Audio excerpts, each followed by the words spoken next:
Pastor Jeff. Yes, sir. I have a new conviction. Would it be? The church needs a Doge. The church needs its own Doge. Some thugs just. We need a department. We need a DOTE, a Department of Church Efficiency. Wow.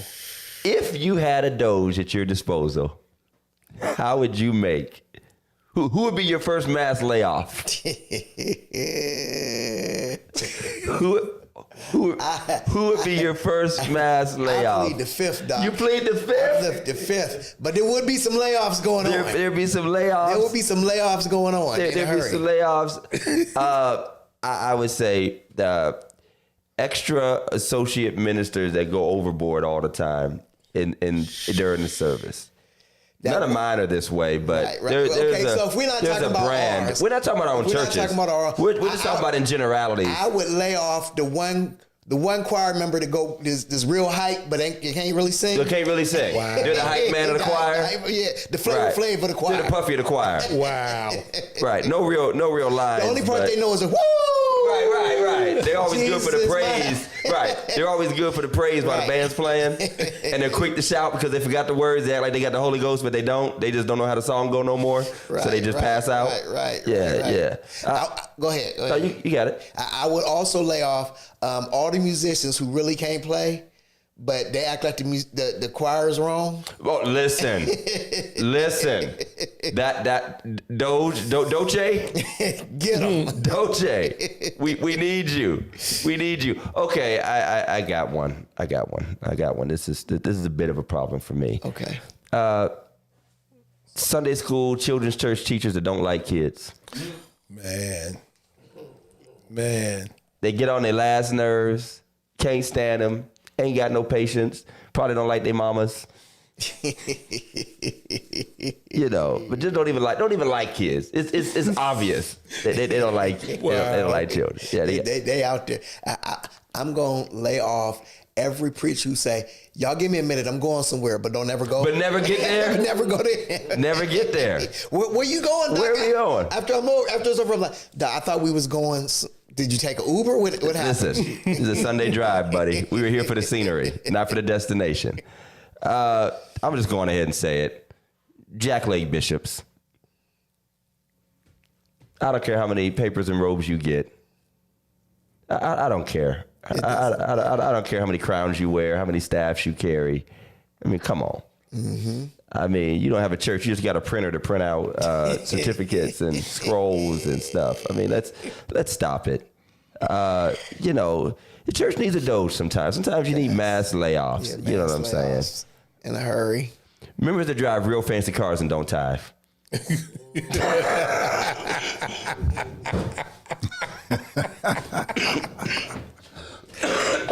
I'm talking the stuff you can't even find on the regular lot. I'm talking about the stuff you got to go to the car show to get. Custom this, custom that. Yes. I'm laying off the one lady. The one lady with 6 kids and always bringing food for their kids to eat. Oh, listen, my usher boy laying them off too. Listen, just all a mess. Paging Stanley Elkins because he got up and gave a whole speech about Pop-Tarts in the pews at last week's church meeting. He got up and said, he said, we thought the drywall was coming off of the church and it was Pop-Tart crumbs.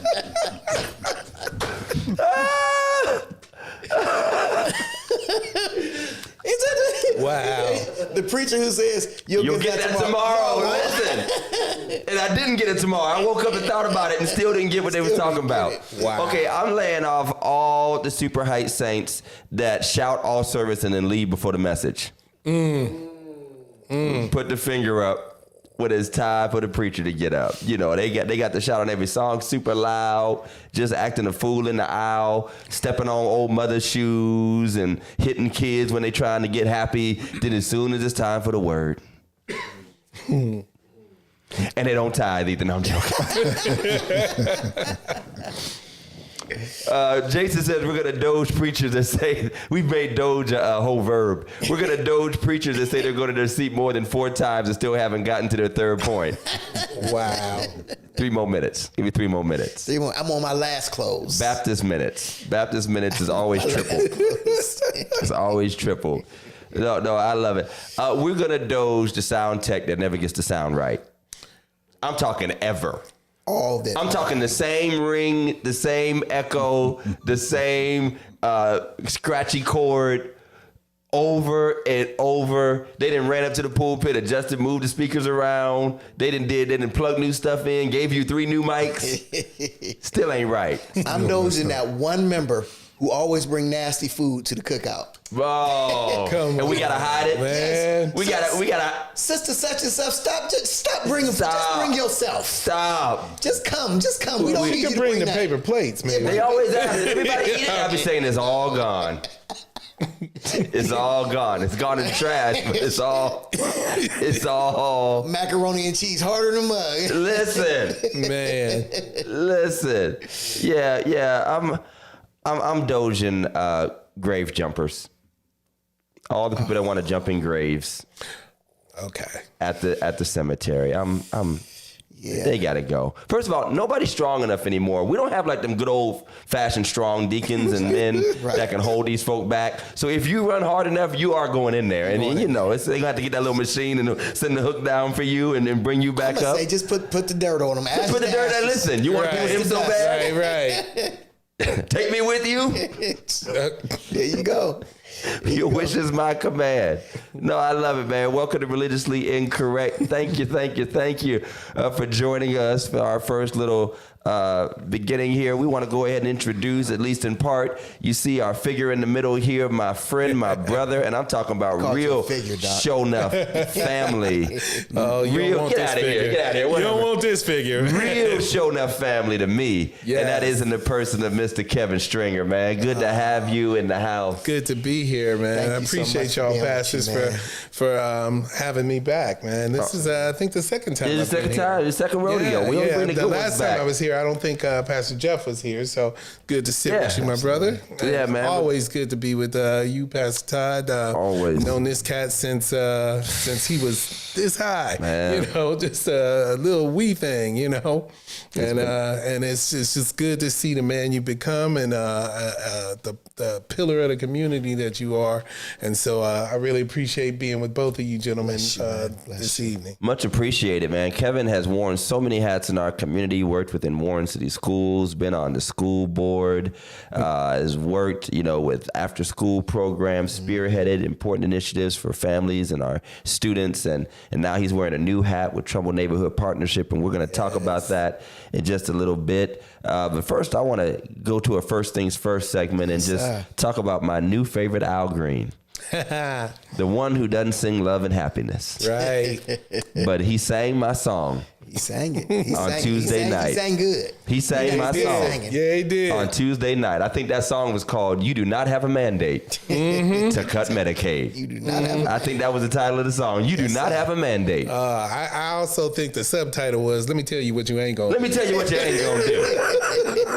Let me tell you what's not finna happen. Let me tell you what's not finna happen. I think the third track was We Can Step Outside right now. Oh, yeah. I got this cane. Yeah. And I'm not afraid to use it. Yeah. Came up there looking like the penguin. I mean, he came over there looking like the penguin. I would take you out. Man. But I was proud of Representative Al Green and every Democrat that did take a true, visible stand against this just joke of a leader at this point. And I don't mind saying it, not because the politics differ, because politics have always differed. Facts. And people have always held a lot of these beliefs, by the way. But just the manner in which, and Lord knows politics is a dirty game. Those of us that have been in it, we know it. We know that harsh words are a part of life, but this is a different level. Absolutely. And so sometimes you do have to fight fire with fire and make it known. I did say clearly that I felt like that when he was put out, every single Democrat should have got up and walked out behind him. Absolutely. That was my belief. Absolutely. I don't know what ramifications. The only person who should have stayed is Mr. Jeffries. Because he had to. I understand. Everybody else. And he should have got been applauding him. Yep. Telling people, y'all go. Yeah. But I mean, it is so important. And I have to commend, for those of you that haven't seen his House floor comments the day or two after, when they did vote to censure him, and 10 Democrats voted with the Republicans to censure him. And he did a lengthy interview with the Breakfast Club. And it's about 40 minutes long or so, but it is, I mean, I'm very rarely willing to sit through interviews like that for a long time, but I was captivated by his conviction, by his grace, by his understanding, by him fielding hard questions that honestly, I don't think we did so well with during the campaign, when those platforms like the Breakfast Club were pushing those sort of alternative viewpoints that have been hard for us to wrestle with in the black community and Democratic Party. I wish he had been doing them interviews on behalf of Ms. Harris and on behalf of the Democratic parties with some of those people, because we didn't always seem to know how to engage well. And he didn't play lecturer, and he didn't play blame game. He even admitted he understood why some people stayed home, giving a phenomenal analogy about how our political spheres are like two banks. You know, Republican bank, Democratic bank, and he feels that a lot of people deposited their money, their resource, their votes into the Democratic bank when they had control and didn't get the return they wanted. And we got upset when it didn't come back to the bank. Absolutely. And I know everyone won't agree with that, because we all know how we feel about non-voting. Right. We all know how we feel about it, but I at least appreciate his willingness to address that and acknowledge that and own it, which I wish more Democrats would do. But applause for Al Green. Absolutely. Yeah. Applause for Al Green. Any perspectives, Kevin, on what you saw, what you've seen, and how that's handled? You know, I do. I agree wholeheartedly with you. I mean, we can agree to disagree. I don't care what your ideology is, but we should all be able to agree on what's right and what's wrong. And if you got somebody up there that's just blatantly lying, and now all of a sudden, you know, now we've all got some sort of moral compass that we want to follow, in the sense that, you know, you've got Democrats joining with the censure. I don't remember that happening when there was another president who, during the course of a State of the Union address, about every speech got interrupted. Basically a liar. You know, I really don't understand that. Heckled by that, what they call that bad built, butch, blonde, man, white woman. Dressed like Barney Rubble. Listen. You know, with her big he raggedy got fur. hassled by those folk every single speech, and they did not take the same. And Al Green even said, well, once again, we, the Democrats, were trying to be the civil ones and not take it to the next level of removal, trying not to be the ones to escalate.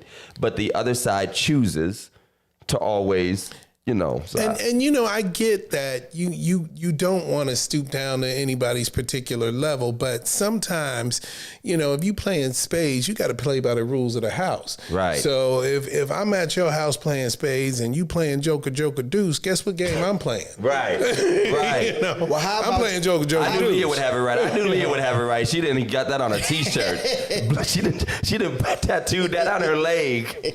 How about just not play at your house? Just not play. How about that? First of all, let's just make one thing clear. That was not the State of the Union address. No. Correct. Let's make that clear. They did not have to be there. Correct. They did not have to be there. Second thing I want to say is we are dealing with a racist regime. Yeah. It is a racist regime.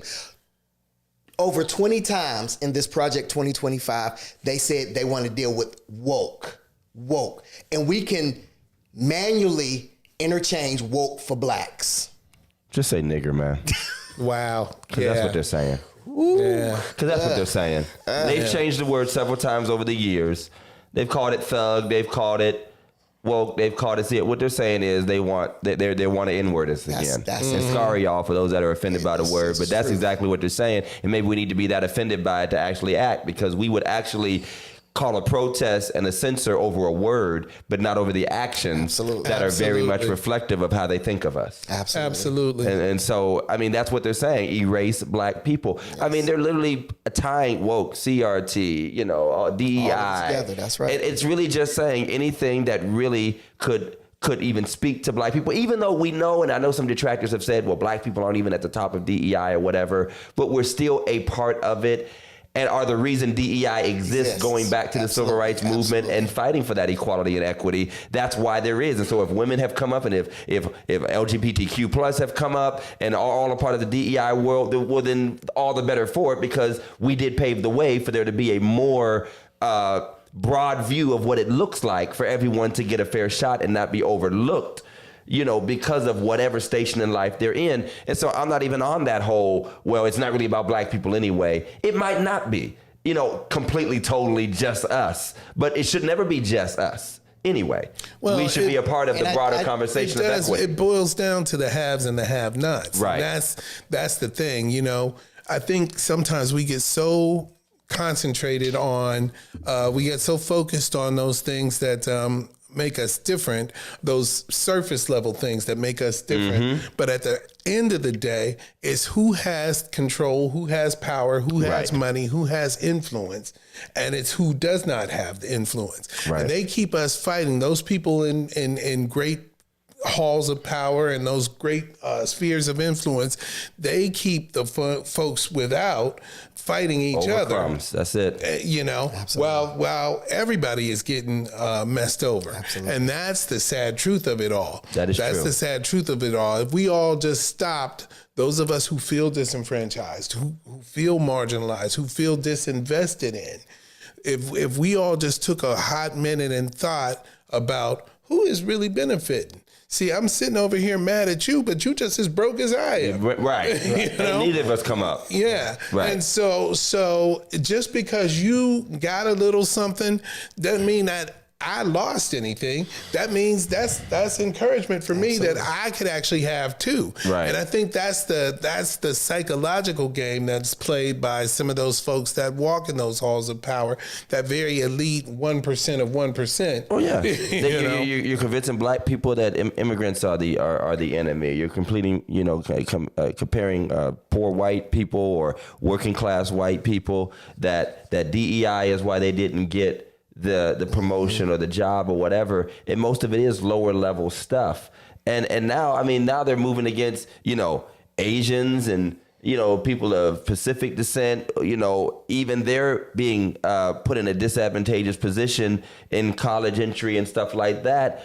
And so we have to be careful how we, create these, like you said, these divisions that should not exist with people who should be allies. Yeah. Right, Absolutely crazy. Look, I want to say one more thing before we move on. A good friend of mine posted on Facebook, I guess he was really upset that the Democrats did not stand when President Trump, I guess, gave this young person with the Secret Service thing. The Secret Service thing, and was like, I don't care who you are, what side you fall on. You should have stood for that little boy listen, he was being used as a pawn. He was a pawn and a prop. He was a pawn and a prop. Second of all, how are you going to make him a Secret Service person when you're defunding the Secret Service at the same time?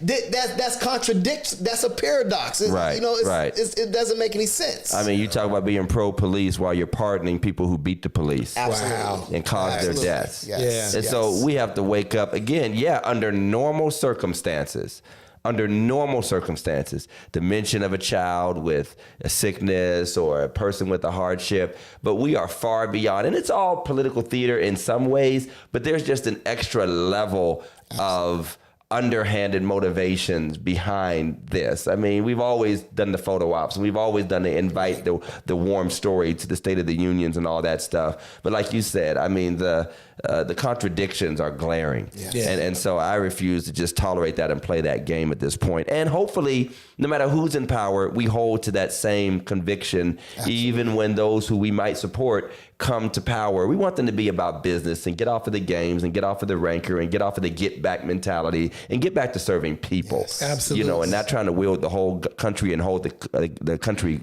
hostage to a bunch of, petty disputes and, empowering the same people, as Kevin said, that are always on top anyway. So all we can do is continue to organize And speaking of organizing, we might as well throw it in now. We are working with clergy through action, of which Pastor Stanford is our director and lead organizer. And we have upcoming the clergy breakfast for our ministers. Breakfast coming up. We looking for y'all tomorrow. It is tomorrow, March 10th. It is at 9:30 a.m.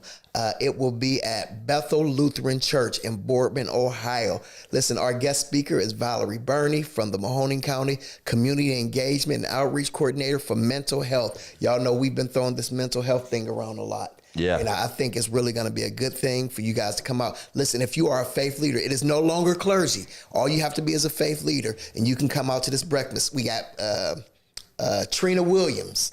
Is from Fresh Wind. I'm there. I usually don't come early, but I'm coming for that. I usually don't come early, but I'm coming for that. So come on out. All faith leaders. You hear that, Jack Leg preachers? You haven't been doged yet. So come on out.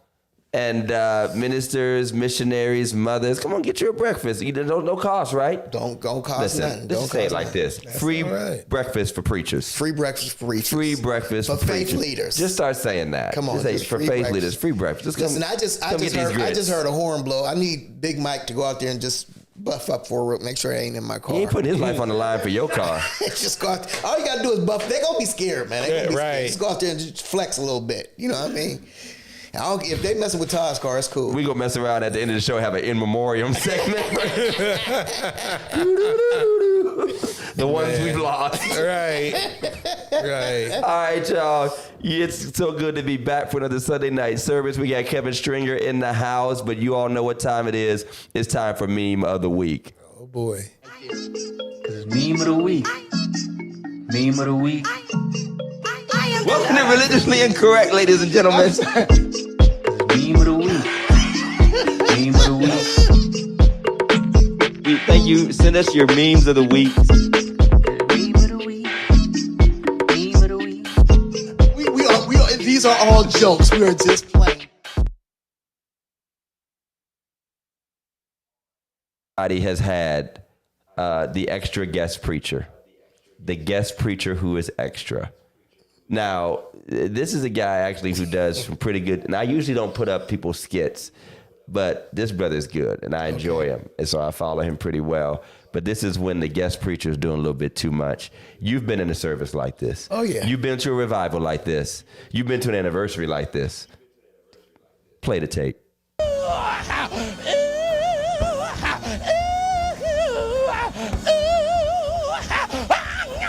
Oh, that's my dude. I like this guy too.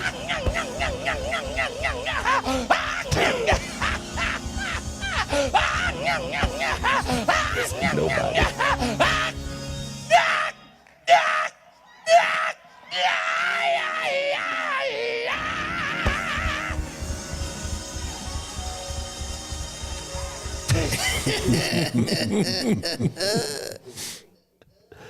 Okay, so for full disclosure, He this should is have just stopped to say sexual chocolate. Listen, Yeah, right? So for full disclosure, this is a real preacher's voice from a real sermon at a real church service that exists. I saw the real one. So those of us who are preachers, we Oh, know. that's crazy. And I won't put somebody out, but he's a well-known, old-fashioned hooper. Okay. Who can make every car sound. He sound like your grandpa's deuce in the quarter when it won't start up Man, right. come on. Papa Come Stringer. on. Come on. Everybody has heard a preacher like this. Everybody has had that guy. And the sad thing is, it's always in the services where ain't barely nobody there. Mm-hmm. People tired. The worst thing about these preachers is they gave us 20 minutes of absolutely nothing. 20 minutes of ABC, Beforehand. 1, 2, 3. You know, Reminds me of Little John. What you know about Little John, Pastor Kid? What? yeah. Okay. Amen. Yeah. Right. Pastor Johnny done lost his mind. And we've all put our head in our hands once or twice with somebody we invited. Like, oh, Lord, what have I done? I wouldn't even look up at Grover. Tuesday, you got to go and apologize to the whole church. You before gotta Bible talk about, study. and you gotta do it during Bible study. You can't do it on Sunday. You gotta Right. talk when the cameras ain't on. You have to like, listen, saints, you know. That's on me, man. Yeah, I take take messed up this responsibility for. But I mean, that's the worst thing because I mean, I love a good preach. I'm still black church to the bone. I'll never just be one of these Sunday school lessons with a nice video screen and a little microphone like Joel Osteen. I don't mind a little pew walking in. But like you said, if you're going to give gravy, at least cook a steak. Come on, sir. Come on, sir. If you're going to give frosting, at least bake a cake. Yeah. At least give, because we all know, by the way, and this is how it works, especially in, I can say my church, you probably do very much the same. Those of us that actually get folk who are not just lifers in church, right? You know you have different crowds of people in your church. And so my newer and younger believers, I got them for about 20 minutes. Yep. 25 minutes, very beginning, before I tune. And they might tune out a bit when they see us going into that full churchy mode. And that's fine. And then the mothers and the deacons and the church folk, people like to shout running the aisles, they're with you while you hoop, holler, scream, and carry on. But that brother around the way, he got the point. Right. He got the point. And honestly, and this is another little tip for some of us, and I'd say because times have changed, you used to be able to go like a good 15 minutes just hooping. I mean, just carrying on and hooping. Now you probably need to cut it around 5-6 minutes. And sometimes it feels longer, but it's really not when you think about it. If you go through a sermon, those of us that like kind of map out and you kind of watch how your patterns go, you really get that full power. And here's why, especially if you actually have folk that need to hear, younger people, if they were getting that first 20, 25 minutes, you do not want another 30-minute span before you actually try to call them to respond, because they might lose it and all the screaming and hollering and shouting and all of that, and then they lose focus. Because now Sister Burford and rolled on the floor and you know, Deacon then stepped over the pew and did all this stuff, and what was probably touching their heart the first 15 minutes starts to get lost. You know what? I really think we need to take a whole show because I don't think people really understand when you talk about mapping out sermons. Listen, when you're talking about mapping out sermons, and you talking about, you get to a point where you like, you know, this gonna kill him right here. This gonna kill him. You doing your study, and you like, oh, this is it right here. Doc. I'm laid out on the floor. Right. You know, that's funny that y'all mention this, because I was always more of the cerebral type of guy, and so all that hooting and hollering was off-putting to me as a younger man. I'd rather have the study part, right? And so I'm embarrassed to admit it, but there were times where I would plan to get to church late, hoping all of that hooping hollering was over, and we could just open up the book and just talk, get in the word, right. I pay my little tithes and go on head home, right? You know, I mean, but everybody is different. I mean, and so you need a little bit of that. Like I know last week at service, you know, we went off the Spirit, and the Spirit guided the whole service, and that was a beautiful thing. But I know as a young man, I didn't want all that noise. I kind of wanted to get a guided sermon and a lot of men agree with you, and a lot of men, young men, especially men, because we are cerebral, and it's almost insulting to like expect people to have the same excitement. You know, well, be like the football game. This ain't football, bro. You know what I mean? This ain't football. Football really is an escape. It really is entertainment. This really is like, I want to learn. I want to hear something. I want to maybe be built in my convictions or whatever. I made a comment that I'll probably reiterate sometime in the future. I think I said on a Sunday or a Wednesday that, you know, Christianity, in particular Black Christianity as we know it, evangelical Christianity, is one of the only faiths and religions in the world that draws people by the emotional side. Whereas most faith centers, it's you come to be taught and sit down in a room at the mosque, at the synagogue. Doesn't matter what it is, Black, Hebrew, Israelite. It doesn't matter what these different beliefs and faiths, Buddhist, Hindu, whatever. There's like a learning and an understanding and an explanation where we come in with song and sermon and fire and power, and that draws. And then we're like, how come nobody come to Bible study? Well, because that wasn't your bread and butter when you brought them in. Absolutely. They want more song and sermon. And so, like, there are some churches that have grown massively. Creflo Dollar started off teaching completely. Ivy Hilliard started off teaching completely. Bishop Jakes was a well-known revivalist, but he built his ministry off of teaching and doing, you know, the workshops and things like that, other places. And so there's space for us to just do that. But we have the marriage of Black culture and just the fire of who we are. And there's also value in learning to appreciate it. We kind of grow up into appreciating all the stuff we kind of were bored with or had to sit through. And like you said, the crying and the hollering and all that. And so thankfully, it's almost like a balance if we find it right. Right. And we can keep that fire because it's a part of culture, really, of who we are. Everywhere we go, we going to have a good time. Yeah. Whether we in the But- church house or the family reunion. But the Yeah. thing is, and I want to commend you because I watched you twice yesterday, and you have really learned to marry both of them. I mean, you can actually start off almost talking, not even teaching, but talking.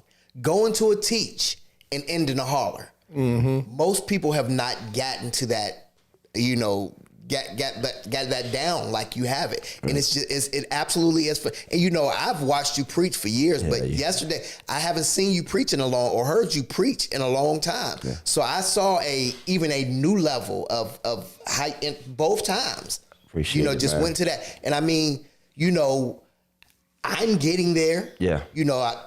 Because I would start on 300. Oh, man, we all would. And end on 350. Right, right. So to settle down into Right. the word and just allow the word to come to you and allow people to actually understand and appreciate what you're talking about is a whole different level. You need some substance first. That's true. You know what I'm saying? You need some You do. substance and to set it up and then go into the hoop. Absolutely. That's one of my pet peeves, and I'm not embarrassed to say it, but I've actually walked out, man. People just hooping for no reason. Oh, I'm like, man. I can't do this. There was a switch that went off for me one time at a service where when I was very young. And it's funny because a couple of my peers were in service tonight that we were a part of a little young preachers crew that would be at different churches. And they used to do this thing back in the day. And it was actually kind of helpful and fun in a way and good. And Mike, I'm sure remembers this, man. When you had like these junior preachers in the room, they would just literally get up and be like, come up and say a word real quick, ministers, and that right in a row. Right. Like 3 minutes. You get 3 minutes to just say a word. And you literally just start off like jumping over the pulpit. I mean, you just grab the mic and ain't God good? 3 minutes. Ain't he all right? I mean, because that's all you got. God been good to you. And like one after the other. And one night there was just a switch that went off because, I mean, this dude just said absolutely nothing. And then the side of it was like, what do you expect me to say? Right. You expect me to say in 270 seconds. I mean, what really do you want me to get? But I also say to the point, and I know it's getting serious off a funny meme, but if you've been around long enough and you put yourself around quality people, you probably develop more of the experience and the insight that can allow you to do that talking and ruminate. You should have gained wisdom and observation about life, know how to read the room you're in, know how to relate experiences you've had to where you are and what people in front of you are likely going through. And there are a lot of ministers who just choose not to grow in that area and just stay in that one space of the gravy and the frosting and I'm not talking about even preaching theological stuff, at least relate to life. Right. I mean, at least say something about a life struggle, even if you don't know all this Greek and Hebrew and breaking this and that down. I think people are hungry just to see a relevant word that God cares about their life. Yeah. And we don't take the time to just bring that down to where people are. And again, it's a choice. Like you said, you're striving. I'm striving. There's some people that just aren't striving. They're a one-trick pony. Right. And that's what they got. And thank you, Leah. Too much hooping flares at my. That's why I don't walk on your side of the church when I walk on pews. I don't go towards Leah. She might run out the back. And the one thing that I'm really blessed about is that I can't hoop. I don't know how to hoop. Yeah. So my sermon has to have substance from beginning. And it's okay. I close. And it's okay. I don't got that close. I don't got that. Hey, scroll up to that one question because it was good. And I know we got to talk with Carol. Brother Carol asked, is there an established decorum for a visiting preacher? I mean, you're not in your own church. Are there things you should not do when visiting another church? Actually, yes. There's a couple quick ones. Number one, you don't preach on the church or at the church like you're their pastor. That's it. You just don't give certain instructions. Y'all ain't right. You shouldn't do this. Da-da-da-da-da. You need to repent. You usually don't do that unless you have a very, very intimate connection. You're not really supposed to over-preach without permission. Now, some of us are just natural preachers and we just can't stop. And if you are going to over-preach, be good at it. Be good, please. And I'm going to say that. If you are going to hoop or do something, especially at another church, and I'm not saying, well, I'm good at it. I'm just saying, be good at it. And you'll know if you're good at it. They'll let you know. Right. You'll find out. If people looking at you like this, Bruh. If they sitting on you. Read the room, brother. Read the room. preach Jesus Christ and Him crucified. Preach. It's real just simple. preach the gospel. Yeah. Just preach the gospel. That's Don't it. preach real strong opinions you don't know if the church agree with. Right. Be careful. Because you might come in real hard on something and they'll be like, whoa, we ain't on that. you might be super duper anti-gay, Stop this, that, and using the other, all and they those ain't cle- on that. Stop And now using you all putting those people clever down. cliches. Y'all ain't with me. Y'all don't hear me. Y'all ain't ready for me. Sit down, Dr. Seuss. Sit down. Talking about hop on, pop, one fish, two fish, red fish, blue fish. Sit down. So yeah, that's the quick version. We'll do a show on it later, though. Hey, we want to thank our sponsors. We always appreciate the support we get from the Phillips family of businesses, Phillips Care Lawn Services. Before we know it, it will be springtime. March it was supposed to come in like a lion and leave like a lamb, but we got a little bit of lamb on the front end, didn't we? Yeah. But don't worry, the lion will be back. The lion will be back Not as this always. week. Not this week. This week we good. They told me they're going golfing this week. I'm going to have to pull them clubs out. But call right. Phillips Care 330-219-7916, and they'll get you ready for the spring and summer. And while you're at it, check out Phillips Care Cleaning Service, residential and commercial cleaning. Don't waste your time. Let them do it. If it has to do with your building, residential or commercial, they can handle it. Cleaning, floor cleaning, upholstery cleaning, move in, move out, and even all sorts of repairs and renovations to your building inside and out. They service Trumbull, Mahoning, and surrounding areas. Call Phillips Care at 219-7916 or check out Phillips Care LLC on Facebook. Planning the perfect event? Look no further. At Annex Events, we've got everything you need to make your event unforgettable. From stunning tents, comfy chairs, and all the extras, we've got you covered. Super Bowl parties, graduation parties, corporate events, and of course, church banquets and anniversaries, we cater to all. Plus, our friendly team will handle the setup and breakdown so you can relax and enjoy the day. Call Annex Events and let's make your next celebration a hit. Mention the Religiously Incorrect podcast and receive 10% off your first rental. Call 330-979-2909 and visit annexevents.com. And all of our sponsors are Black-owned businesses, and we're very proud of our brothers and sisters who've stretched out into entrepreneurship. Thank you to all of our sponsors. Now let me just say, if you white and you want to, We'll take your money too. Your money. We will take. We'll take your money. We'll just make you black. We'll give you a black employee. Listen. Send one to you.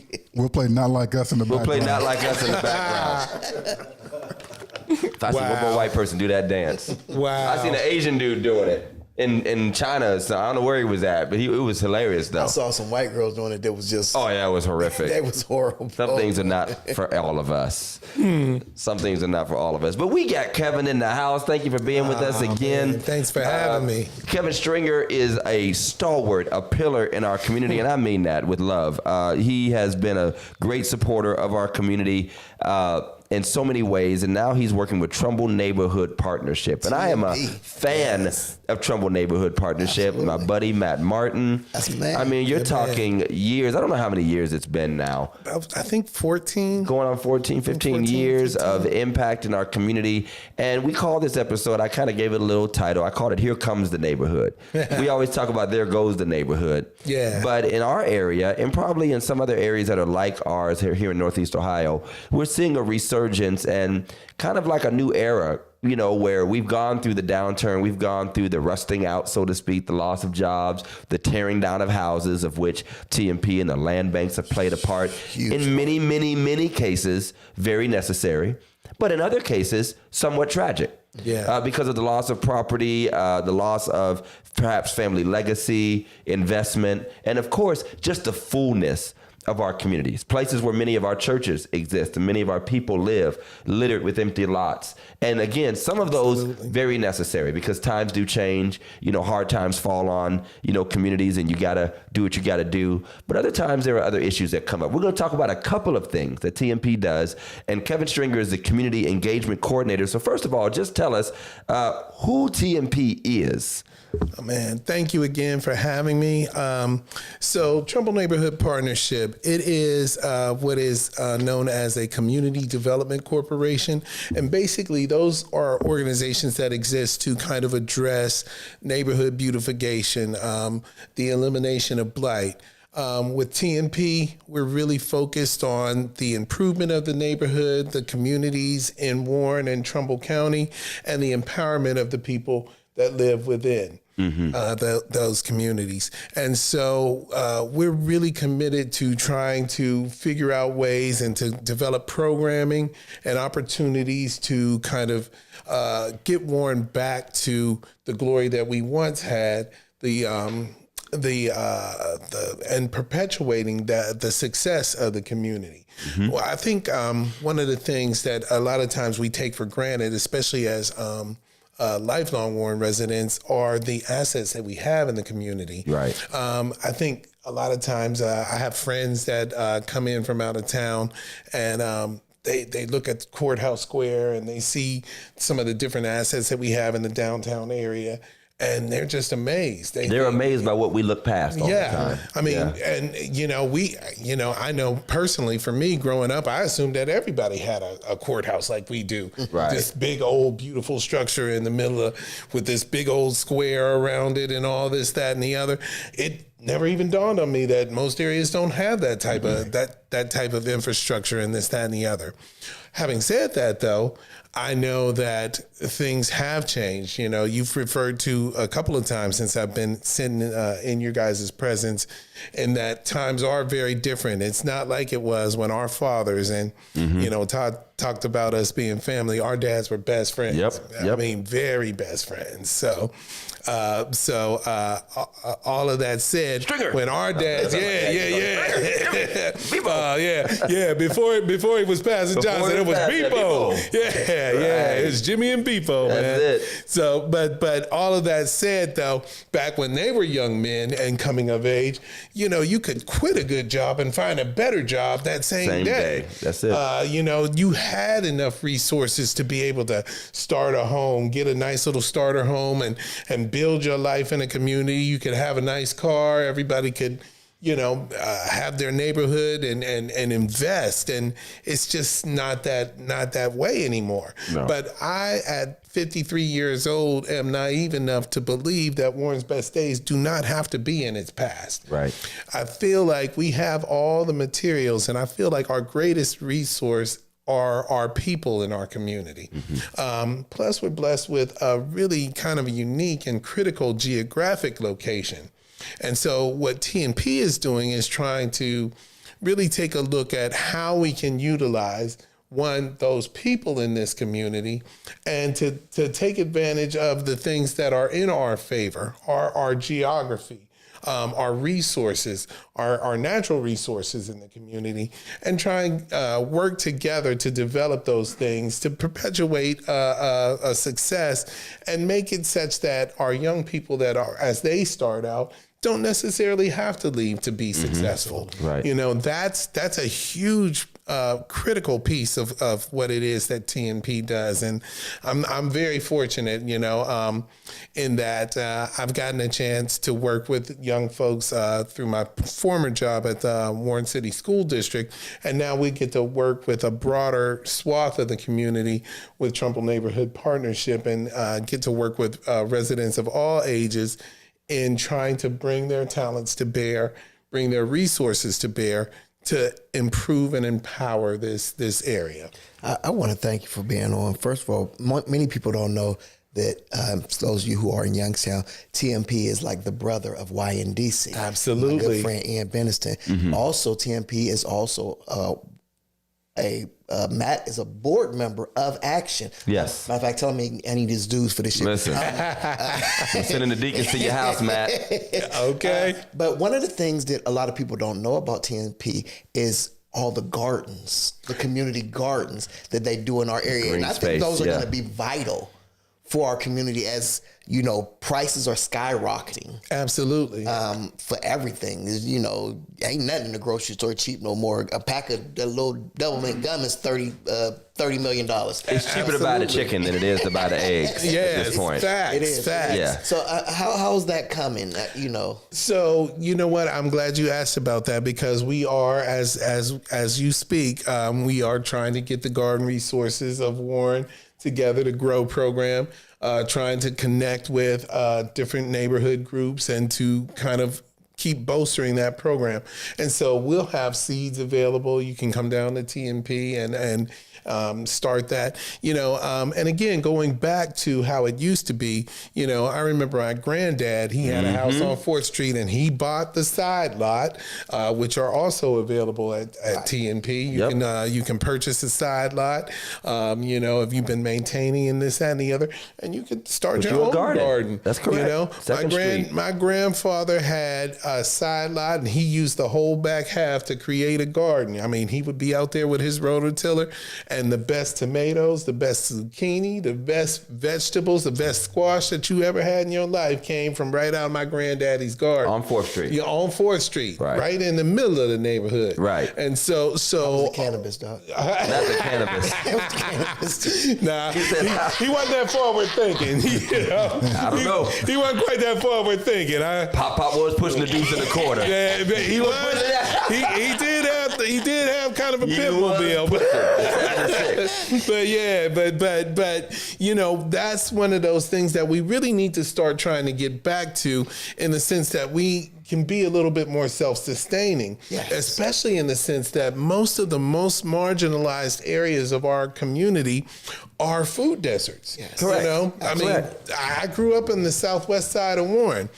I bought the house I grew up in, lived in it until about 10 years ago, and there's no grocery stores in that area. Since the 90s. Nothing. There's nothing And what there. you said, but about the gardens and that idea, and there are lots of resources. The mobile market, obviously. We'll talk about the farmers market in a minute and how that's so vital. But there's also an issue of, I always like to say, shared responsibility. Yes. There are individuals who can provide the resources, begin to open up the doors. They know how to plug into the resources, the grants, the organizing part that we often are not so great at. But there's also something that we have to do to move beyond the idealism of it all. Everybody and their mama talks about a garden, grow your own. It's the fad on Facebook, on TikTok. We need to grow our own. Then we get into these conspiracy theories, GMOs, and some of which are very true, of the toxins and the this and the that. But if you don't get like grandpa, if you don't get like our grandparents who get out there and actually work it for yourself, take the time that you would probably be spending your afternoon on Netflix watching 5 straight episodes of your favorite series. And we swear up and down we don't have the time, but these same steel mill working folk, these same coal plant working folk, coke plant working folk, GM, we're the same ones working their gardens in the evening and in the early mornings on Saturdays and at dusk, and then made the grandkids and kids. I was a porch pea snapper on 2nd Street. All right, I was that kid that had to go out and pick the tomatoes off, and then you go out and get you some blackberries or a pear off the tree or whatever. I was still that kid, and I'm grateful to be old enough to be that kid. Absolutely. Because our kids don't really know that. We ain't got nobody to go steal apples off their tree. You don't have apple trees and pear trees. We just go through yards. Absolutely. You know what I mean? Run out, guy with a BB. That was my grandpa with the BB gun. Get off my yard. Right. Keep it in jail today. Man. But we have to go from idealism to ethic, where we really put to work all the free seeds in the world, all the free kits in the world, all the free side lot purchases or low cost side lot will not just make these things suddenly appear. And unfortunately, to Jeff's point, we already have seen a little bit of the pick it up and then put it down projects of people, we want this garden, we want this corner, we'll take this empty lot and turn it into something, buy us the little greenhouse or buy us this, and you come by in a year or two and it's neglected. And I'll say one more, and you can't put it all on the 80 and 90-year-old folk. They've done it. They're doing it. God bless them. They got the time in a way, but we're the ones that have the energy. Oh, absolutely. And got the kids to feed too. Absolutely. I totally agree. My wife been asking me to do this garden for about 2 years, and I'm like you just said, I will make every excuse in the world not. And I am busy. Right. But I got 2 kids. You know what I mean? She can get out there. Because I think we're gonna need. She said she can get out there. Hey, bro, You hear that, write no Tiffany? checks you can't cash. You hear that, Tiffany? Oh, she can get out there. When I moved down Williamsburg, Coach Maddie Richardson's father, Jacket Richardson, who became one of my best neighbors besides my cousin Manny, he knocked on my door and said, "Young man, I would like to use your backyard, just a piece of it, to grow some greens." Because he had trees in his backyard and mine was open and caught the sun a lot better. First of all, he was knowledgeable enough to know that because I was on that side of the street, Wow. And the way my house was situated versus his, that it would actually grow better. And he knew the back part flooded real good. The water sits there, so it grows well. And he literally made me a proposal at my front door. Man. And my dumb self said no. What? Wow. And for the reason, but our kids did end up using the backyard. It wasn't that big. But he was like, we'll eat greens for days. I mean, I'll never forget. He was trying to sell me on it. And I love Mr. Jacket Richardson. That's Coach Maddie's father. That's how I got to know who Matt was. My boys got to know his son. And I just never forget, but he was from that generation. Like, you see good land, you want to take advantage of it. And he would say, I'll be in and out. You won't even know I'm there. I'll come in the morning before y'all even get up. And to me, you don't see that the way we used to have it. That speaks to a broader thing that goes beyond Trumbull Neighborhood Partnership and gets to that whole sense of neighborhood and community that we used to have. Right. It used to be where you saw somebody's kids acting up and you felt justified and appropriate in getting them corrected. Now, you trying to cuss me out and threatening me and this, that, and the third and whatnot. So we got to find the means to get back to that sense of community, because if we don't stand together, we gonna all fall apart. Right. And find ways to pitch in. Sometimes we duplicate things. We can only maybe handle so many gardens or so many green spaces, on one side of town or whatever, and maybe less is more. Maybe 2 good gardens on a side of town or 3 nice green spaces instead of trying to have 8. Well, and I'm then a big within a year or proponent two, of that. you end up with them overgrown. I'm a big proponent of supporting the structures that are already in place. We don't need to keep reinventing the wheel. If there's a good program that, maybe Game Changers has, or Inspiring Minds, or Warren City Schools, or Second Baptist, or Jeff's Church, or whatever else, let's support those things that are already there and quit recreating things that are already standing. Right. Let's take our time and our energies and our efforts and invest in those things that are already doing the work. Right. Because there's so many people, there's so many entities and organizations and agencies that are doing great work towards improving the community, but we all want to be chief and nobody wants to be part of the tribe. And that's a big problem. And a lot of us are just ignorant and out of touch, and then we just suddenly get a night of inspiration. Mm-hmm. And I don't see now in my life, and it's been a long time, how can you have an idea for something but not already know what's going on? Right. It's like trying to build an Eastwood Mall next to the Eastwood Mall, right, and then swear that you didn't know the Eastwood Mall was there. Right. And you're like, are you serious? Like, this town is 5 minutes big. How do you not know there's already a baseball league or a basketball league or a community cleanup? Like, where's your mind been at? What's your Facebook scroll look like? How is it that you're out of touch and you want to be engaged? Well, and it's like, go out, Google, go to meetings, find out what's happening, make a list. Don't give me that ain't nothing for the kids to do, or ain't no garden, or we need this or we need that, because it's bunk, to be honest. While we're on the food thing, I want to stick there. Yeah. The farmers market goes along with that, and that's been a long time TMP project. Yes, that's one of the biggest and best programs that we do, in the sense that we have a farmers market. Now, there has been a little bit of confusion because we've moved around a bit over the past couple of years, but now we are in a fixed location. Are you sure? Yes. I heard the farmers market was a Rolling Stone, or wherever he laid his hat was his home. Yeah, we used to be. Now we a little bit more solid. Love it. So we were at Courthouse Square, and then later we were at the amphitheater area. But those were spaces that weren't necessarily managed by TNP and or the Land Bank.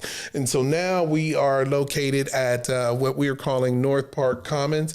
That is the area right next to the YWCA on North Park Commons. North Park Commons. That sounds awfully big city-ish. Yeah, that sounds like San Francisco-ish. Yeah, it sounds very esoteric. You gonna start calling it Norco. Metropolitan. Norpaw.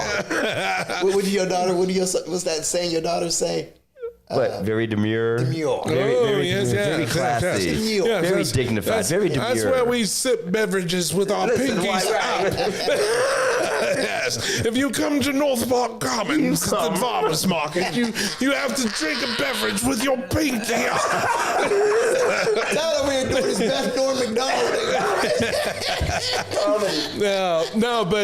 But the farmers market is a great opportunity to come and get vegetables and fruit that are grown here locally, to get access to services and products that are produced by folks that you may even know.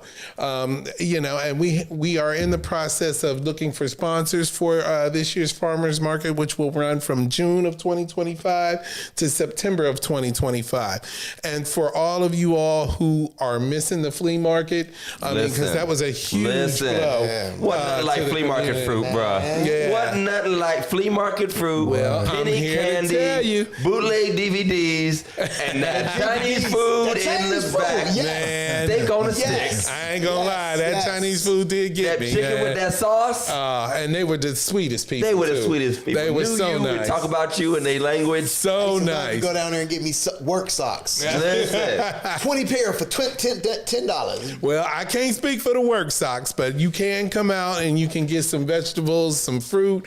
Sometimes we had the popcorn down there. Oh, yeah. The kettle corn. vendor. That kettle. Tell them to come. Listen. Yeah, so we looking for them. So what are the sponsors? You say you're looking for people to sponsor.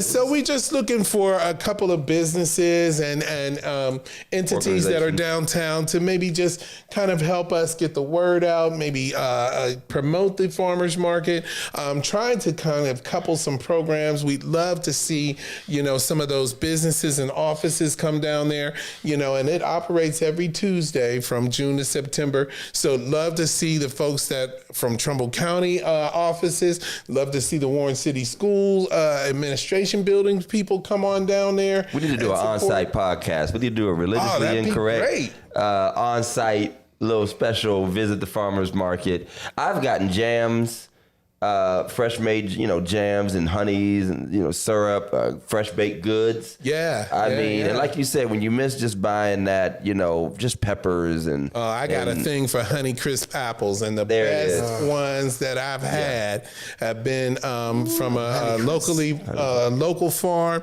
and bought them from not directly from the farmers market, although they are down there. Right. But we do pop-up markets every now and then. Yes. So we'll do a pop-up market in Fairview Gardens or maybe Highland Terrace or something to that fact. And so these are programs and activities that we're trying to kind of promote healthier eating, healthier living, healthier lifestyles, and just to kind of give a little boost to the folks in our community that are doing things for the greater benefit of our community. And what about, because I think oftentimes we go down there and they see all these fresh fruits and vegetables and they see all these specifically vegetables, and for me, I have no idea how to make them. Right. You know what I mean? And I think that's something different. When it's not out the can, you mean? Like where you need to start with? I can still recall, when Tiffany and I first got married and we went over her mom's house and she made asparagus. And I was like, boy, these some good large green beans. I didn't know. I didn't have asparagus for the first time until I was a grown man. You better go to YouTube, man. Go to YouTube. Well, it's a new world though, because we didn't have it like that. Brussels sprouts are not the same as when I was a kid. The way they make stuff different, the way they grow it different. So you're right. Like you said, years ago, it's changed. We didn't have all that to look up these recipes and see all that. You just saw weird green stuff. Right. Well, and so I would encourage everybody to kind of make sure that they follow TNP's Facebook page or come to the website, because one of the things that we also do is we do health and nutrition classes as well. And I know, so we had some diabetic nutrition classes that we were doing in conjunction with Tri-Unity downtown in the former Mickey's Army Navy building. And we've had some partnerships in the past. I know before I was an employee down there, TNP was critical in bringing a cooking program to my after school program in partnership with Central State University. And so they were bringing fresh recipes and telling you kind of how to do some things with those vegetables and those fruits. That's what I was kind of getting at. Ohio State Extension also does cooking programs and opportunities.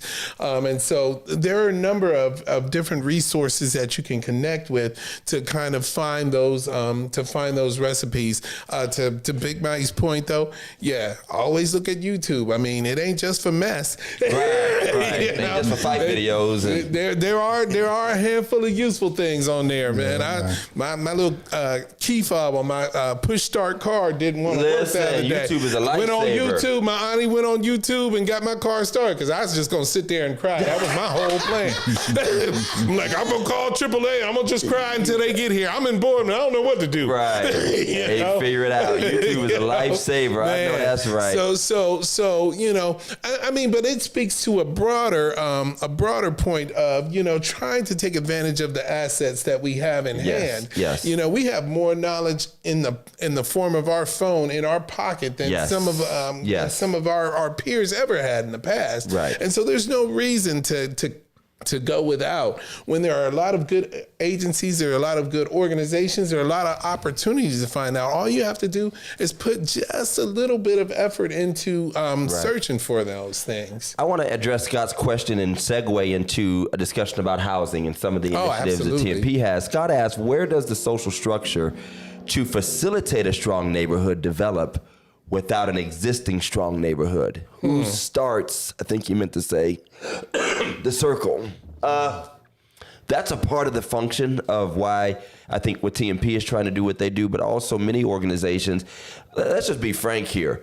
And for those of us who have had to live through this, because all of us are from this area, and whether we stayed here our entire lives or moved away and came back, we literally grew up through literally being born into prosperity. As far as the whole community is concerned, we might not have been rich, but we lived around a place where opportunity existed. Absolutely. And then we have watched it literally degrade right in front of our eyes. And there's no easy way to come back from that. No. When you combine, which always happens, a brain drain of people having to seek opportunities elsewhere, when you look at the housing that, in some of your basic facilities, like your grocery stores that were in our neighborhoods, the small businesses that were in the neighborhoods, when that all goes away, and let's just be clear here, and you have a degradation of values and morals and pride and some of the things that people just used to have in those properties in better days. And now we're on the tail end of this, and all we hear as council people is people don't cut their lawns or people throw things out of their windows, or that's a mental and emotional and psychological effect of economic devastation over time. Think of how many of our peers should be here if we had not gone through this economic devastation to be a part of the next generation of homeowners and leaders in every facet of our society, raising stable families. But by necessity, they had to go somewhere. It's a huge swath of people between the age of about 40 and 55, 60 that should be here, but are not here. That's a real brain drain. That's a stability drain. Absolutely. That's a buy that house drain that the older one might have passed away or moved away into a retirement home or what have you. And so you start by having conversations, I believe, strong connections. And at some point you have to have shared commitment. I've been a big fan. I saw a program in Baltimore years ago. I was still working for the state. We're talking maybe 15 years ago now. And it was like, what they call like opportunity zones now and things like that. But it was really like a concentrated, like we're going to focus on a few blocks, just a few blocks. Make sure every light is on. Make sure it's cleaned regularly. Develop relationships with the neighborhoods, the neighbors, and a shared sort of standard, not quite an HOA, but kind of an unofficial version. And one of the things when I would share that with people, they would say, well, where do we start? Because I want to do mine and you'll do it over there and it won't be us. Well, it's got to start somewhere. Because sometimes we try to swallow the whole elephant right away. And all of Warren, all of Youngstown, all of Northeast Ohio, all of Cleveland at one time, all of Pittsburgh at one time. I mean, we're just in devastating states. So it takes time to get back up. I think it takes good people willing to do the work. We'll talk about cleanups in a minute. And Lord, I'll be honest, sometimes I'm sick of cleanups because it feels like as soon as you clean it up, somebody dirties it back up. But it's not without merit and without intention to help people imagine, what does this look like when it actually is not at its worst? Right. What does it look like when we just trim the grass back a little bit from the sidewalks and we, make sure that there aren't Pepsi cans and to-go boxes littered along our ditches? And what do people live like who want better for themselves? Absolutely. Because we talk about the nicer neighborhoods and we talk about being uncomfortable driving through them, but I bet you I can't drive through Canfield and throw a bag out the window and not pay for it. If not from the police, then from the homeowner. Absolutely. They will not tolerate it. And so I feel like we do have to get some guts about ourselves. We have to get a little bit of strength, stop being afraid of each other, and start saying, hey, this is wrong, this is right, and we have to be the ambassadors of a better tomorrow, so to speak. And it's not all going to happen overnight. You're going to have setbacks. So I like his idea, but we start the circle, I guess is the way I would answer it. And I would also say a lot of it is a mindset. Because we ride through Canfield, even if we thought we can get away with it, we won't do it. We wouldn't try it. We just won't do it. We just, I don't spit out the window in Canfield, brother. We just ain't doing it. And I'm glad it's shared responsibility. Yeah. It's us taking responsibility for our community, our neighborhood. It's like you talked about earlier. How many of these neighborhood, you said my wife was at Seska, Seska. Southeast Neighborhood. All these neighborhood associations. Most of our neighborhoods don't attend them.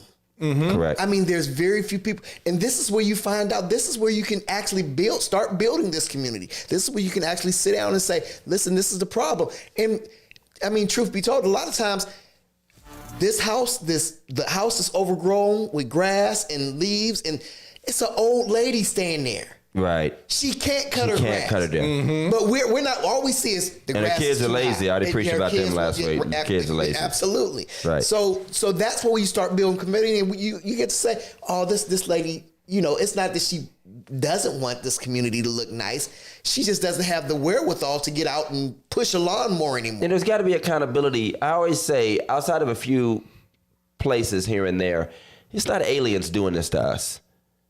Nobody's really coming here from Canfield and dumping on us. No. I've watched people pull out of their house on Highland Avenue, drive down to the light at Highland and South Street, and throw the McDonald's bag out their window, blocks from their own house.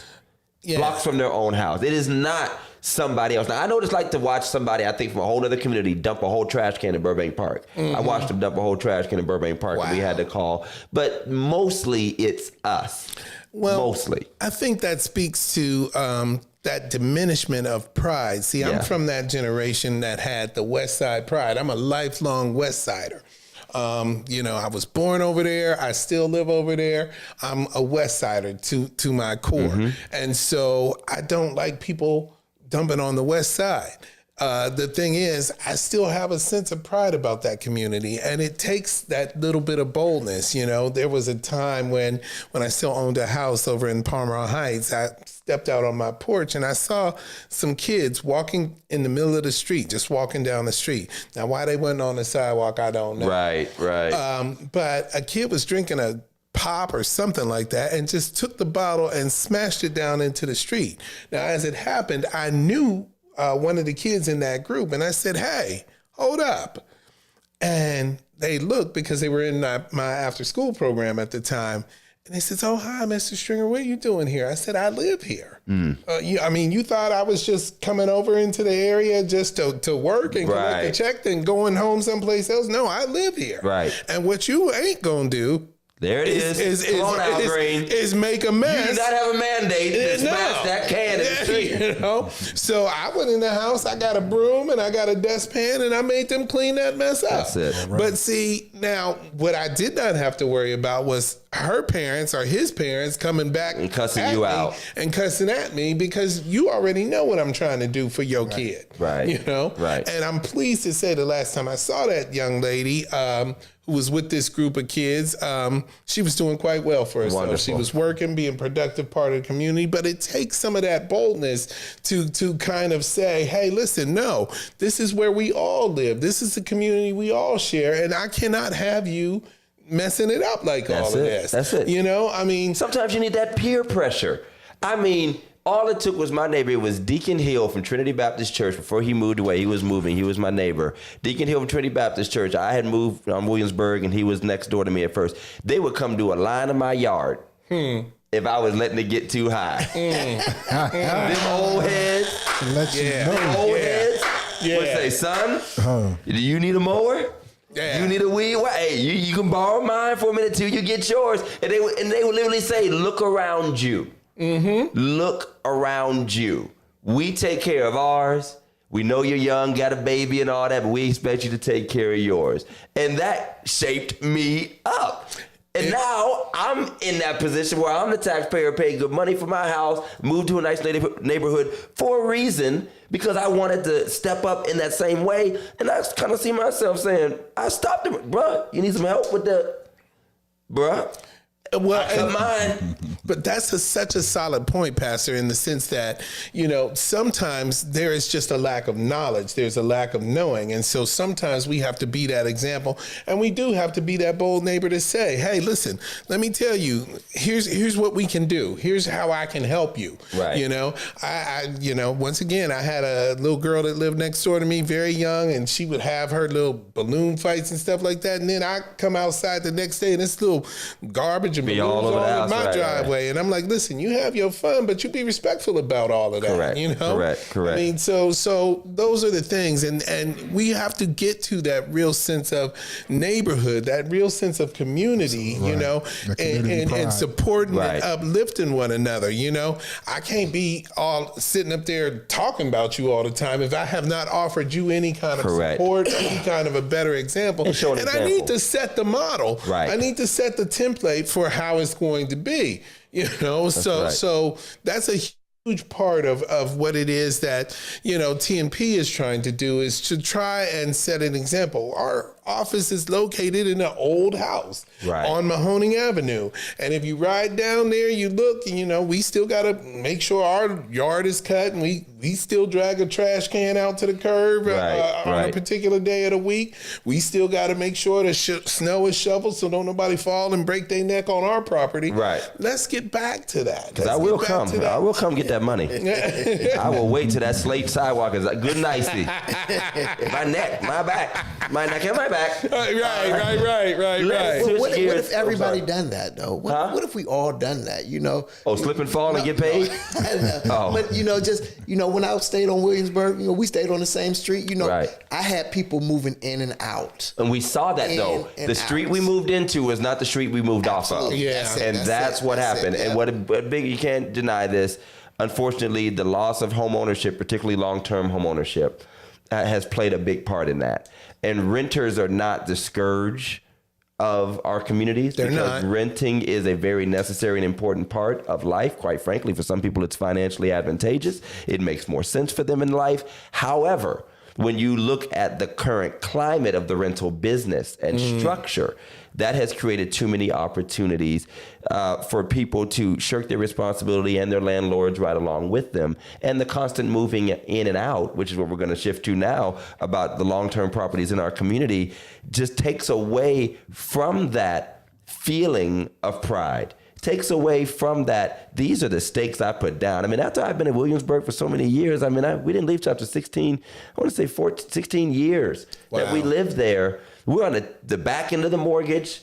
That wasn't huge in the first place. You look back on how much you've put down on this property. It's not beautiful, but it's yours. Yeah. It's not the most famous, but it's mine. Absolutely. And when you don't stay somewhere long enough to say, this is mine. Look at what I put into this. Look at what I've replaced. Look at what I've repaired. Look at what I've had done. Look at how I've raised my family here. That does something different to you. That's actually more than the money. Yeah. And we are further apart.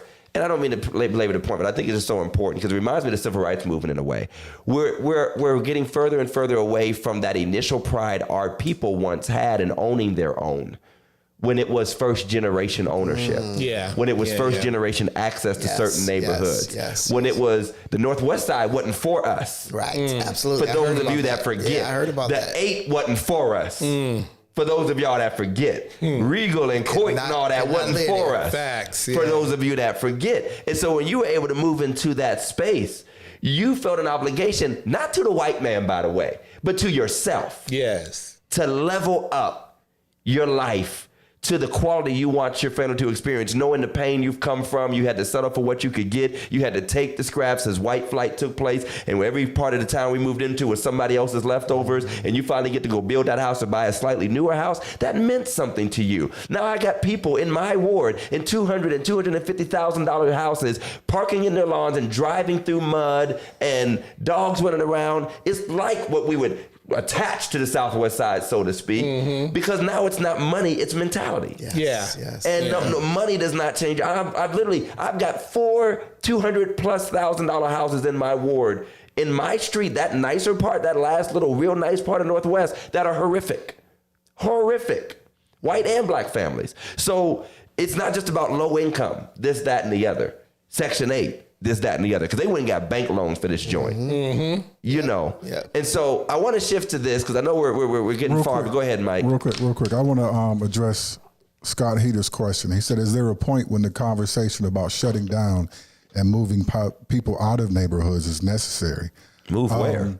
I lived in Columbus for a few years. I say back late '90s, early 2000s, and we set out east.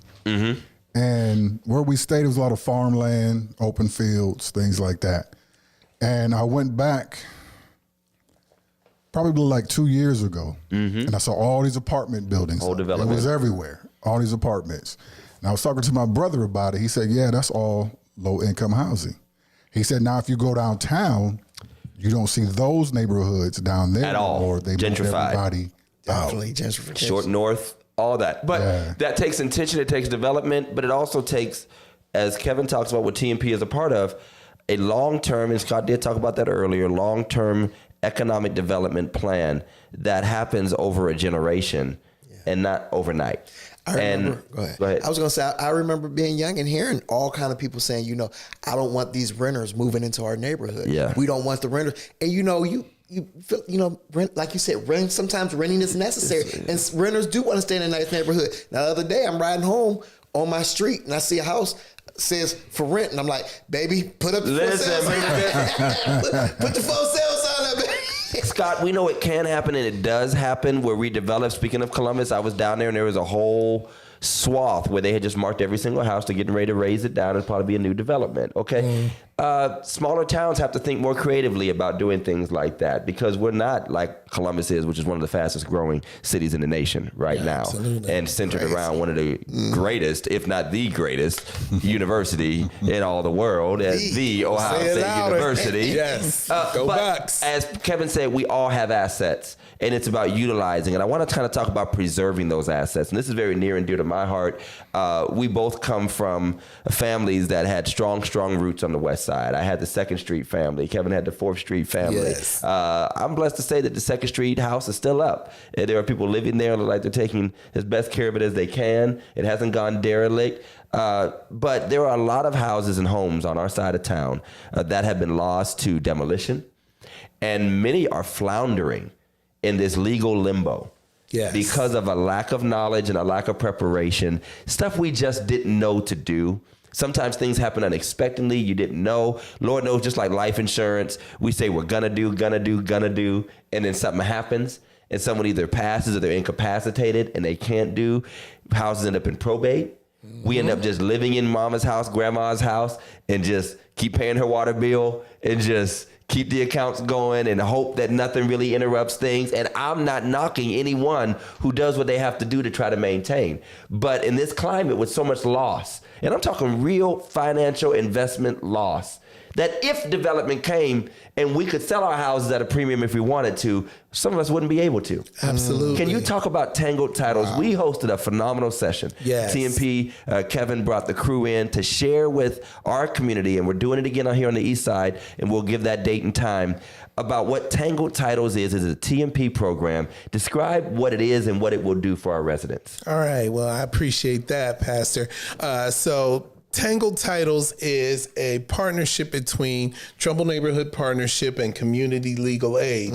And basically what a tangled title is a deed or a title to a property that is kind of legally ambiguous. So we're not quite sure who owned it, or maybe it was grandma's house and grandma said she always wanted cousin Nuck them to have it, but she never made any kind of legal arrangements for that to happen. And so somebody passes away and the ownership of the property is not quite clear.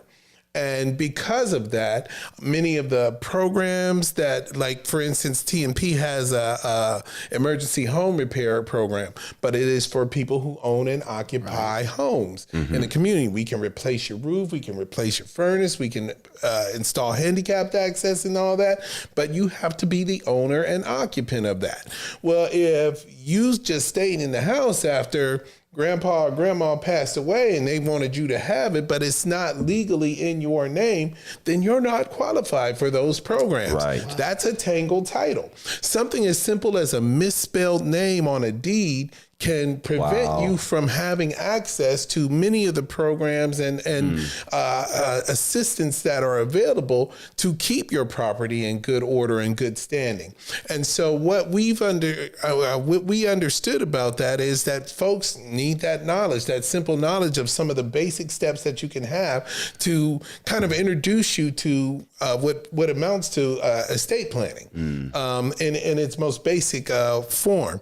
And so estate planning, just to cut you there, is not just for rich folk. No. When we think estate, we think somebody who's got stocks and bonds and a ranch and all this stuff. Your house is real property. Well, your house represents somebody's sacrifice, somebody's work, somebody's lifelong struggle, their blood, sweat, tears, and labor. You know, somebody really worked and labored and you know, we didn't eat out for this many years, so we could do this. We had fried bologna instead of steak. You know, we did all this so we could have this one little piece of the world that's ours. And it is heartbreaking to us at TNP when we have to go in and demolish a property like that had once been loved and the cornerstone of a family. Because there was some legal ambiguity there. There was a tangled title. And so what we would love to be able to do is to get folks in a position where all of your property, the things that you've owned and worked for and sacrificed so much for, are secure. And so right now, as we speak, you can go on to tnpwarren.org and look up the Tangled Titles part of the page. You can get more information as to what a tangled title is. Again, you can come to the workshop. We That'll did be March 19th. number one. Yeah, March 19th, 6 o'clock at Eastside Church of Christ, right up here on Niles Road. That's right. We did our very first one with Pastor Todd at Second Baptist back in December, and it was a fabulous event. We had snacks and everything like that, and we will do the same here. Mindful that it's Lent, so it'll probably be like a veggie tray or something like that. And for all y'all, feed them folk. But we would love it if you all came out on March 19th at Eastside Church at 6 o'clock. That'll be our next Tangled Title presentation with Community Legal Aid. Bring your kind of generic questions. We don't want you to put too much of your stuff in the streets. But representatives from Community Legal Aid will be there to answer any of your general questions. And then you can actually kind of make the connections to do a little bit more in-depth because if you tell me too much information about your tangled title, it might become my title. Absolutely. What should you do? Start what bidding. should you do? Because oftentimes, you know, you ride down the street and you see somebody moving out and you're like, man, that's a nice house. And, you know, it's cool. And then 2 years later, it's still empty. It's overgrown. Windows broke. Somebody went in, took all the pipe out, stuff like that. I mean, how do we stop it from getting that far? So, one of the things that you could do is to take advantage of some of the resources that we have. I mean, again, the internet is a beautiful resource. I oftentimes, and a lot of my colleagues at the Trumbull Neighborhood Partnership, we are on the Trumbull County Auditor's website pretty much every day to kind of get an idea of who owns this property, and then we can figure out next steps from there. And so if there is a property in your community, we actually have these new little, basically postcard sized things that you can fill out if there is a blighted property or a problem area near you. If you can give us the address, if there's a property on the if there's a structure on the property, you can give us the address, or you can give us the address of a property near where there's an area that has some concerns.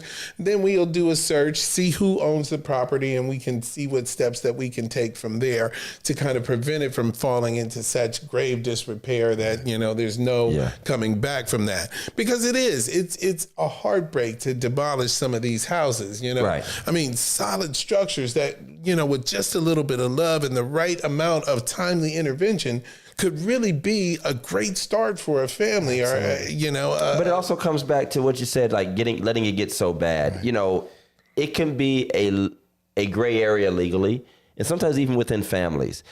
Something I've witnessed is people coming back around to a property they neglected or was in their family, and they come back 5 years later, and they want to kind of play the rescue game when the tag's on the door or when it shows up on the list. And there have been times people make a sacrifice, maybe with no guarantees, and I'm gonna make sure I ride by this house every day, make sure I come by and cut the grass, and make sure I put up some security measures if I have to, even working on it. I'm not telling people to go do illegal things on a but I'm saying if I need to put bars on grandma's house from the outside until we can figure this out, I'm gonna try to do what I can do. But a lot of times we just abandon it altogether. Yeah. And then we see that list come out. Yeah. And we want to come down there and cuss Kevin and Matt out and say, you took from us and I was working on this. And just like the garden, there's an accountability on our part of the follow through. Legal stuff is hard. Many people who are of lower income, African-American communities, we don't like to go through these systematic things. We don't like to go through all this court. Listen, you afraid you go in there and go to the probate court, they might hem you up on a charge you had on a suspended license 3 years ago. You know what I'm saying? So I get it. And there's a fear of the system, and that's why you work with people who can advocate with you to get you through that. And honestly, I can't tell our brothers and sisters enough. It's not too much for us to do. We are just as intelligent and just as capable of going through these systems and sitting in front of these people. And by the way, and I can say this, and it's not because fancy Pastor Todd or councilman. I know a lot of these people, like Judge Frederica, who is the probate court judge, and they want people to get back in their homes. They are not, everybody, I know we hear these stories about gentrification in other areas, and we've seen these 80s movies about the big developer that wants to bulldoze the neighborhood, and the kids got to have a skating ring party to save the school. This ain't that all the time. This is not that. Not to say it can't be that at some point. Not to say that 20 years down the line, somebody might say that's good land and 70% of the house has been knocked down and we could do a downtown adjacent neighborhood. But before we get there, at least you can hold the cards. Yeah. At least you can be the holdout they got the buyout. Yeah. At the very least, as opposed to just giving it up. Letting it be torn down, it becomes a part of a portfolio that any city or entity, when the right time comes, would rather just have that to get to whoever's going to do something with it. And so I want to see us really engage with this. Eastside Church, March 19th, 6 o'clock. Our good friend, Pastor Nick Kelson, is the elder there, the minister there at Eastside Church. We love the Eastside family. The legacy of the Eastside Church and Elder Ronald Fowlis of being engaged, it just makes sense. And so I don't know if you have a number about how many, do we know how many we think might be in this kind of situation, like in the city of Warren? I don't have a number per se. All I know is in the time that TNP has been existing, they've knocked down between 12 and 1,500 houses in this community. That's a lot of houses. You think about the size of this community and what the population once was and what it now is. But we are in a housing crisis. Crunch. Correct. I mean, and a lot of our housing stock is much older, and that leads to another situation. Anything built before 1978 probably has lead all through it. Yep. And so there are some things that we are working on, a personal program that I'm working on, where you can come down to TMP and borrow one of our HEPA-Vacs to remove the lead particulates and this, that, and the other from this thing. Wow. We're trying to come up with a lead cleaning bucket, and so we'll be rolling that program out very shortly. You put down a little deposit, bring the vacuum cleaner back within 48 hours, and you get your money back. So it's not so much a rental. It's just incentivizing you to take care of the I don't want to have to come equipment find my stuff. Yeah. I don't want to come. Absolutely. Let me ask you this real quick. I know we got to go. With the insane acts of price gouging, it is obvious. You mean on housing, you mean? On housing. Well, just hold off on that till I sell my house, and then we'll talk about price gouging. It is obviously better to buy at this point than to rent, almost. Do you guys, I know YNDC has the program where they actually go in and they help those who are in a position or who are not in a position to buy right now. Is TMP doing anything like that? So TMP has a DIY program. So basically some of the houses that come into the possession of the land bank that are, have a good structure, a good foundation and things of that nature, but need a little bit of TLC, a little tender love and care. If you are that handy person or whatever else, and you can come up with a plan to fix that, a kind of a timeline that you can present to us in a way, we will work with you as to getting that house and then, letting you go at your pace if you can print. Wow. And this is a pathway to ownership. Wow. Right. This is a pathway to that community pride, that neighborhood sense of pride that we talked about earlier. And TMP is really, really trying to kind of find folks that are willing and able, because we all got that one cousin that's just handy, able to do a little bit of everything. I ain't that guy. Like I said, like I said, the car don't start. All I know to do is call AAA and cry. Now listen, y'all. He is not talking about those of y'all trying to put fiberglass up as windows. Listen. No. Listen. I need you to know how to handle some power tools. How to work that circular saw and some bricks up for some steps. Yeah. I love it. But yeah, if for those of you all who are out there who maybe have that skill set, there are some properties that we have. We every now and then have some things that are move-in ready. We do have funding that, we have come in and we have restored homes and this, that, and the other, and we have restored them to move-in ready status and this, that, and the other. And, there are some requirements, ownership requirements in that, you can't just buy this house and then all of a sudden turn around and use it for rental property and things of that nature. Most of our things are for house. Owner. Yeah, right, man. The gospel trap house. Right. Yeah. All I do, I heard Kurt Franklin. I smelled chicken. Listen. Comedy. No, but there are pathways to home ownership that we are certainly willing to explore. And then we're trying to, one of my things through community engagement is to try and reach out and find those partners to work together to expand those opportunities. Right.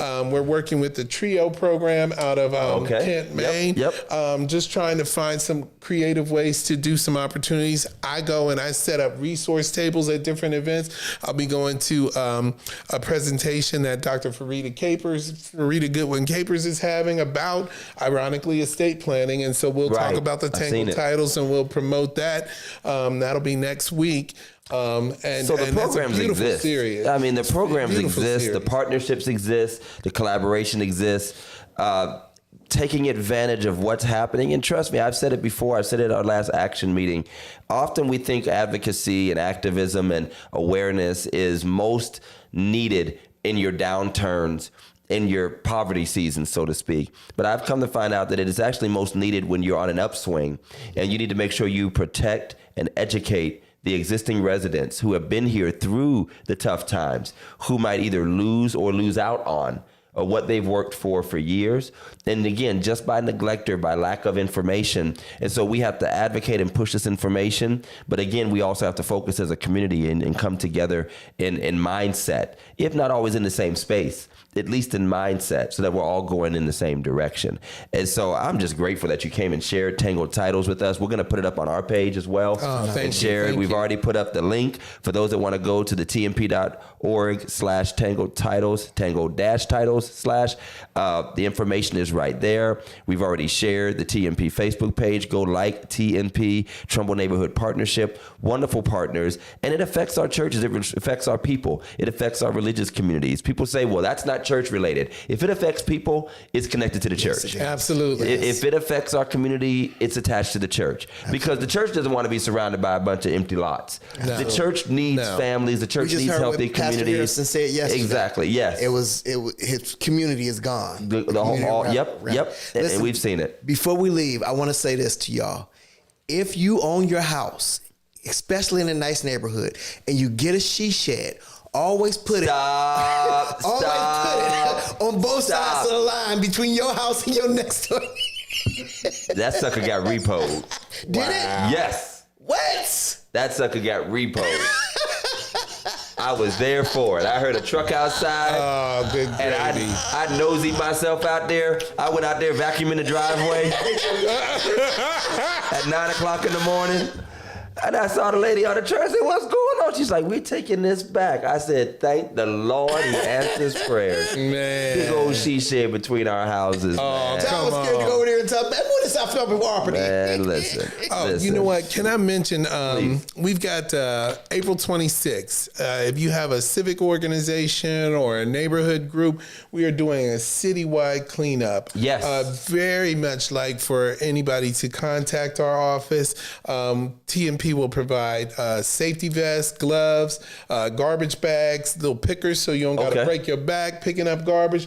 And let's target a couple of areas of the city that need a little bit of TLC. Let's love on our community. I mean, because if we don't do it as residents, who else is going to? I tell you right now, me and Todd will send some people out there. We'll send some people out there. We ain't coming.